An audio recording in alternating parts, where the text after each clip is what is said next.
Bismillahirrahmanirrahim. My name is Kamal Khan and you are watching Physics with Kamal Khan. Students, आज first year physics का हमारा 4th lecture है और आज के लेक्चर में हम डिस्कस करेंगे सिस्टम इंटरनेशनल को। तो बेटा टॉपिक लिख के सिस्टम इंटरनेशनल। टॉपिक हमारा आज का है सिस्टम इंटरनेशनल। मैंने सिर्फ ऐसा ही लिखा उसकी जगह। अच्छा बेटा, टॉपिक को स्टार्ट करने से पहले अगर हमने सिस्टम इंटरनेशनल को जानना हो, उसको समझना हो, तो उसके लिए ज़रूरी है कि पहले हम सिस्टम को अंडरस्टैंड करें।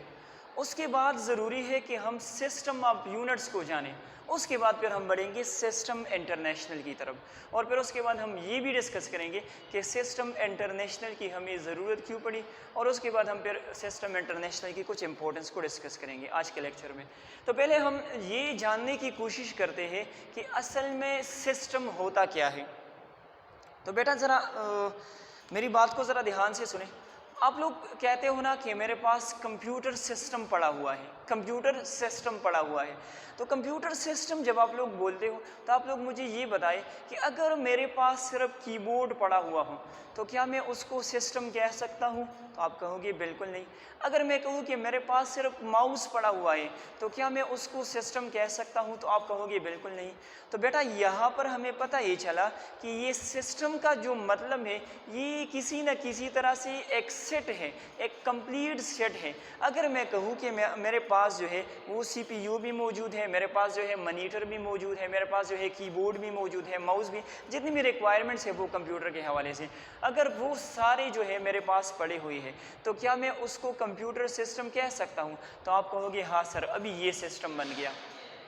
तो बेटा सिस्टम का असल में मतलब होता है किसी भी चीज़ का एक कंप्लीट सेट। तो अगर मैं यहाँ पर पहला हेडिंग आप लोगों के लिए लगा लूँ सिस्टम, तो इसका जो डिफिनीशन है तो वो हमारे पास कुछ इस तरह से बन जाएगा कि किसी भी चीज़ का जो कंप्लीट सेट होता है, a complete set of something या anything is called system. Clear है? किसी भी चीज़ का जो कंप्लीट सेट होता है बेटा उसको हम कहते हैं सिस्टम। अभी हमने समझना है सिस्टम ऑफ यूनिट्स।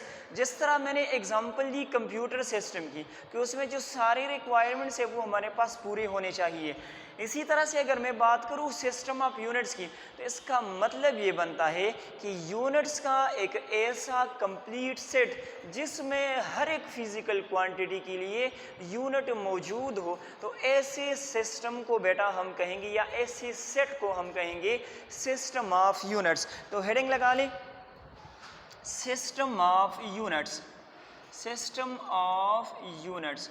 तो यहाँ पर मैं लिखूँगा अ complete set of units, a complete set of units having units for all physical quantity. जितनी भी फिज़िकल क्वांटिटीज़ हैं अगर उनके लिए यूनिट मौजूद हो किसी सेट के साथ तो उसको फिर हम कहेंगे सिस्टम ऑफ यूनिट्स। अभी बात आ गई सिस्टम इंटरनेशनल की। तो ये जो सिस्टम इंटरनेशनल है ये असल में सिस्टम इंटरनेशनल ऑफ यूनिट्स है। ये यूनिट्स का ही हमारे पास एक सिस्टम है। तो अगर मैं यहाँ पर हेडिंग लगा लूँ सिस्टम इंटरनेशनल तो मैं आसानी के लिए सिर्फ SI लिख देता हूँ, सिस्टम इंटरनेशनल। तो क्या मैं कह सकता हूँ कि एक ऐसा सिस्टम ऑफ यूनिट्स जो कि इंटरनेशनली एक्सेप्टेबल हो, जो कि वर्ल्ड वाइड यूज़ होता हो, तो ऐसे सिस्टम को बेटा हम कहेंगे सिस्टम इंटरनेशनल। तो यहाँ पर डिफिनीशन लिखे a system of units, a system of units which is used all over the world, जो सारी दुनिया में इस्तेमाल होता हो। या अगर मैं इस तरह लिखूं a system of units, a system of units which is internationally acceptable, जो कि इंटरनेशनली क्या हो, एक्सेप्टेबल हो, तो ऐसे सिस्टम को बेटा फिर हम कहते हैं सिस्टम इंटरनेशनल। आई होप यहाँ तक सारी चीज़ें आप लोगों को क्लियर होंगी। अब मैं बात करूँगा कि हमें सिस्टम इंटरनेशनल की जो है वो ज़रूरत क्यों पड़ी। ज़रा हेडिंग लगा ली, need of system international, need of system international. देखिए सिस्टम इंटरनेशनल से पहले, सिस्टम इंटरनेशनल जो था वो 1960 में इंट्रोड्यूस हुआ था, तो मैं यहाँ पर लिखूँगा बिफोर 1960। 1960 से पहले, उससे बिफोर हमारे पास जो थे डिफरेंट सिस्टम्स ऑफ यूनिट्स थे। अगर मैं यहाँ पर लिखूँ, उनमें से जो ज़्यादातर यूज़ होने वाले थे वो हमारे पास MKS सिस्टम, एक था हमारे पास CGS सिस्टम, तीसरा हमारे पास था FPS सिस्टम। इसका मतलब क्या था? इसका मतलब था मीटर, किलोग्राम और ये सेकंड। इसका मतलब था सेंटीमीटर, ग्राम और ये सेकंड। और इसका मतलब था फुट, पाउंड, सेकंड। क्लियर? तो ये हमारे पास कुछ डिफरेंट सिस्टम्स ऑफ यूनिट्स थे जो 1960 से पहले पहले इस्तेमाल होते थे। अभी मैंने हेडिंग लगाया है नीड ऑफ सिस्टम इंटरनेशनल। इस सिस्टम इंटरनेशनल की हमें ज़रूरत क्यों पड़ी, तो उसको हम अंडरस्टैंड करेंगे। मैं आप लोगों को एक एग्जांपल से समझाता हूँ। आप लोग सपोज़ करें, मैं ऊपर लिख देता हूँ कि लेट, ये मैंने जस्ट सपोज़ किया हुआ है। ये जो MKS सिस्टम था, लेट से ये यूज़ होता था पाकिस्तान में। कहाँ पर? पाकिस्तान में। ये वाला जो था, लेट सपोज़ ये इस्तेमाल होता था कज़ाकिस्तान में, ठीक है। और ये वाला जो था ये इस्तेमाल होता था अफ़गानिस्तान में। सारों में जो है आन आता है। अब ये ज़रा देखिए, ये वाला पाकिस्तान में, लेट सपोज़, मैं फिर से कह रहा हूँ, ये वाला कज़ाकिस्तान, ये वाला अफ़गानिस्तान, तुर्कमानिस्तान, ताजिकिस्तान, कोई भी कंसिडर कर लें। अभी मसला क्या था? मसला ये था कि ये जो पाकिस्तान वाले हैं ये अफ़गानिस्तान के साथ डील करना चाह रहे हैं। किस चीज़ की? पाकिस्तान वाले कह रहे हैं कि यार मेरे पास जो है कपड़ा पड़ा हुआ है। तो ये बंदा पूछ रहा है कितना कपड़ा है, तो ये कहता है मेरे पास जो है 100 मीटर का कपड़ा पड़ा हुआ है। तो ये क्या कहेगा? अरे भाई मीटर क्या होता है, मुझे फुट में समझा दो। तो ये वाला कहेगा मुझे तो फुट की समझ नहीं, मैं मीटर में समझा सकता हूँ। तो अगर इसको फुट का नहीं पता, अगर इसको मीटर का नहीं पता, तो क्या इन दोनों के दरमियान में बिजनेस की डील हो सकेगी? बिल्कुल नहीं हो सकती। अच्छा चलिए, पाकिस्तान वाले इस तरह करता है, कज़ाकिस्तान वाले के साथ जो है वो कनेक्शन सेट करता है। वो उसको कहता है कि भाई मेरे पास कपड़ा पड़ा हुआ है 100 मीटर का। तो ये क्या कहेगा? अरे भाई मीटर क्या होता है, मुझे सेंटीमीटर में समझा दो। तो अगेन इसको मीटर का नहीं पता और इसको सेंटीमीटर का नहीं पता। क्लियर है बात? तो अगर इनकी यूनिट्स डिफरेंट है, ये जो हमारे पास डिफरेंट सिस्टम्स है ये डिफरेंट कंट्रीज़ में यूज़ होते थे, तो अगर इनके जो यूनिट्स है अगर वो हमारे पास डिफरेंट हो तो उसमें मसला ये आएगा कि इनके दरमियान में जो बिज़नेस की डीलिंग्स होगी वो हमारे पास नहीं हो सकेगी। तो इन मसलों को, इन प्रॉब्लम्स को सॉल्व करने के लिए 1960 में पेरिस में एक कॉन्फ्रेंस हुआ जिसमें जो है सिस्टम इंटरनेशनल वो इंट्रोड्यूस हुआ। तो यहाँ पर लिखिए बिफोर 1960 देयर वर, अगर आप लोगों ने नोट्स लिखने हैं, there were different systems of units in which some of which are MKS system, CGS system and FPS system. अच्छा इसके बाद लिखिए due to these different systems of units, due to these different systems of units there were problems in international business। जो international business था उसमें जो है मसले, प्रॉब्लम्स क्रिएट हो रहे थे। तो इन मसलों को सॉल्व करने के लिए, to solve these kind of problems in 1960 a conference was held at Paris। clear है? A conference was held at Paris in which system international was introduced, जिसमें जो है सिस्टम इंटरनेशनल को इंट्रोड्यूस किया गया। अच्छा अभी थोड़ा सा हम MCQs की डिस्कशन करते हैं कि इसमें जो आप लोगों से MCQs पूछे जा सकते हैं वो हमारे पास कौन से हो सकते हैं, ज़रा इनको याद रखें।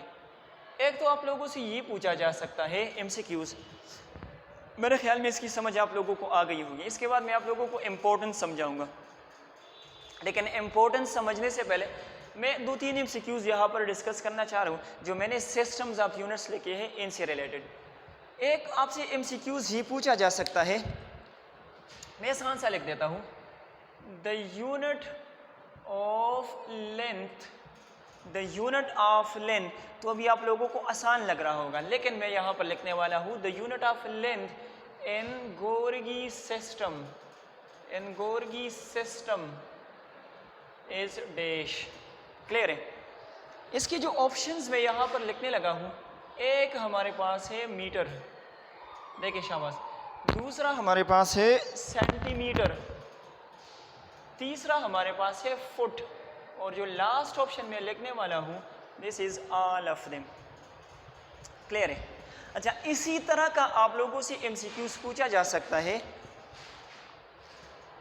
The unit of length, the unit of length in Gaussian system is dash. यही सेम ऑप्शंस है।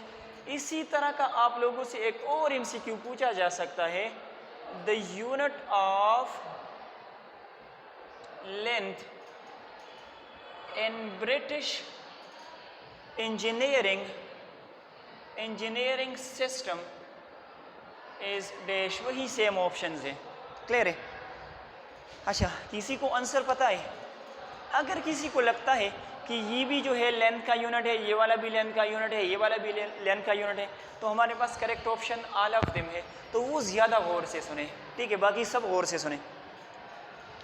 बेटा याद रखिए, हमारे पास MKS सिस्टम है, CGS सिस्टम है और FPS सिस्टम है। इनके कुछ नेम्स है। ये जो MKS सिस्टम है, इसका बेटा हमारे पास नाम है गोर्गी सिस्टम। इसने इंट्रोड्यूस किया था, ये हमारे पास एक साइंटिस्ट था, इसका क्या नाम है? गोर्गी सिस्टम।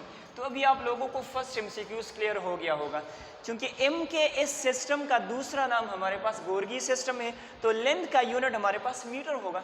इसी तरह से CGS सिस्टम जो है, इसका नाम है गाशियन सिस्टम। गाशियन सिस्टम, ये भी हमारे पास एक साइंटिस्ट था, गासेस आप लोग सेकंड ईयर में पढ़ोगे, जो कि गासेस ने ही प्रेजेंट किया था। तो सेकंड वाला एमसीक्यूज भी आप लोगों को क्लियर हो गया होगा कि गाशियन सिस्टम में हम लेंथ के लिए कौन सा यूनिट इस्तेमाल करते हैं। इसी तरह से ये जो थर्ड वन है, इसका बेटा नाम है ब्रिटिश इंजीनियरिंग सिस्टम। तो थर्ड एमसीक्यूज भी आपको मेरे ख्याल में क्लियर हो गया होगा। ठीक है, इसमें आपका करेक्ट ऑप्शन फुट होगा। यहाँ तक क्लियर है? इसके बाद हम डिस्कस करेंगे इम्पोर्टेंस ऑफ फिज़िक्स। तो बेटा अगर किसी ने बोर्ड से स्क्रीनशॉट लेनी हो तो जल्दी से ले ले, फिर मैं आगे कंटिन्यू करता हूँ। ओके, इस वाले साइड को मैं इरेज करता हूँ।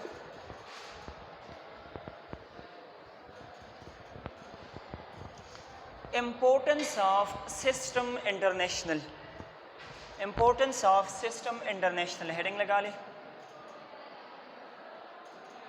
Importance of system international.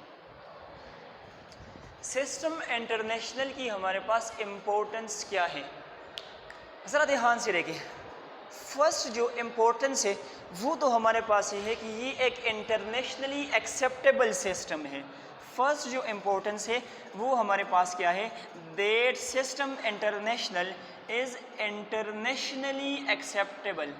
सारी दुनिया में जो है ये एक्सेप्टेबल है, ये इस्तेमाल होता है।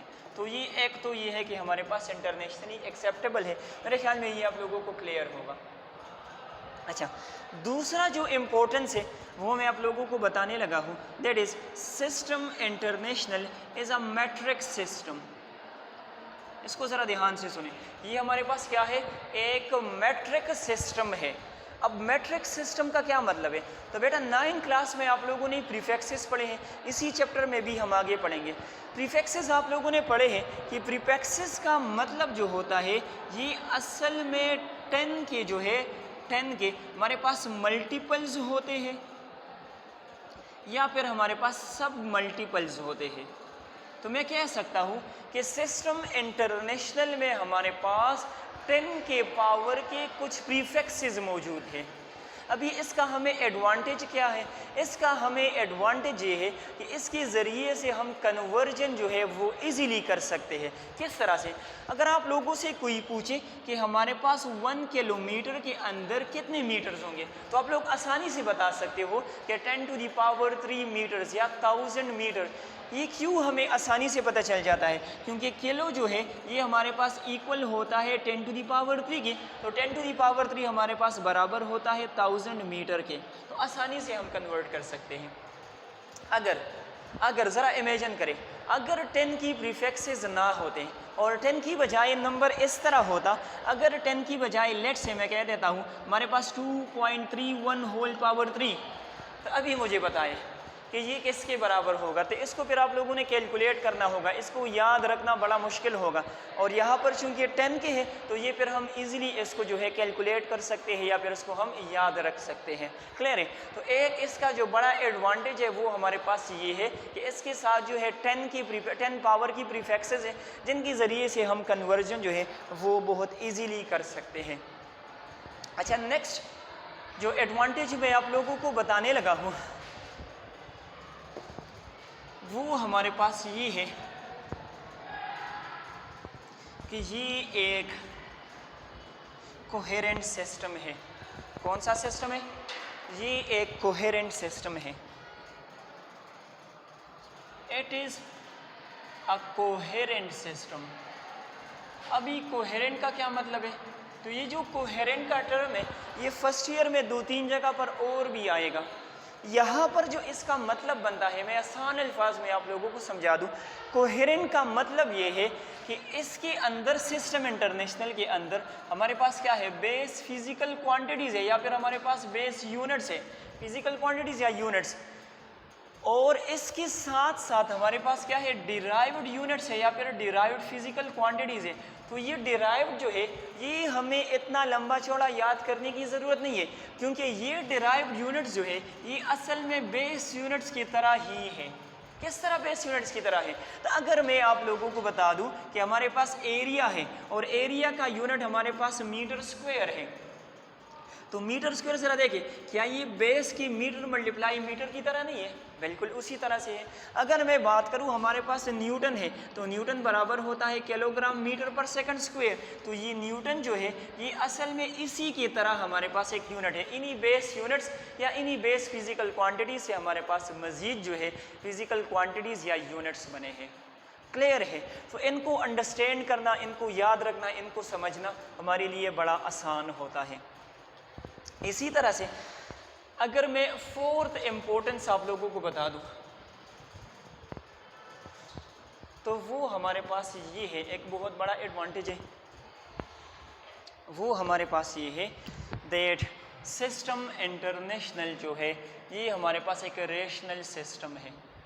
It is a rational system. कौन सा है बेटा? It is a rational system. अभी रेशनल सिस्टम से हमारा क्या मतलब है? रेशनल सिस्टम का मतलब ये होता है, यहाँ पर मैं लिख देता हूँ, the same unit can be used for all the quantities. अभी आपको क्लियर हो जाएगा। For all the quantities having the same nature. तो ऐसे सिस्टम को हम क्या कहते हैं? Rational system. क्या मतलब हुआ?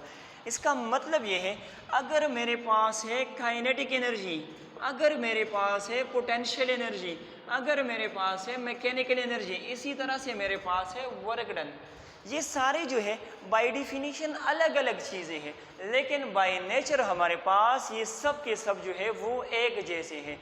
तो रेशनल सिस्टम का मतलब ये हुआ कि इन सब के लिए हम एक ही यूनिट इस्तेमाल करते हैं और वो हमारे पास क्या है? जूल है। अगर मैं दूसरा एग्जांपल आप लोगों को बता दूं, फॉर एग्जांपल मेरे पास जो है डिस्टेंस है, मेरे पास जो है डिस्प्लेसमेंट है, हमारे पास रेडियस है, इसी तरह से डायमीटर है। तो ये सब के सब जो है बाय डेफिनेशन हमारे पास डिफरेंट चीज़ें हैं, लेकिन बाय नेचर जो है ये सब असल में लेंथ होते हैं। तो इन सब के लिए हम जो है यूनिट इस्तेमाल करते हैं, सेम यूनिट सब के लिए हम मीटर इस्तेमाल करते हैं।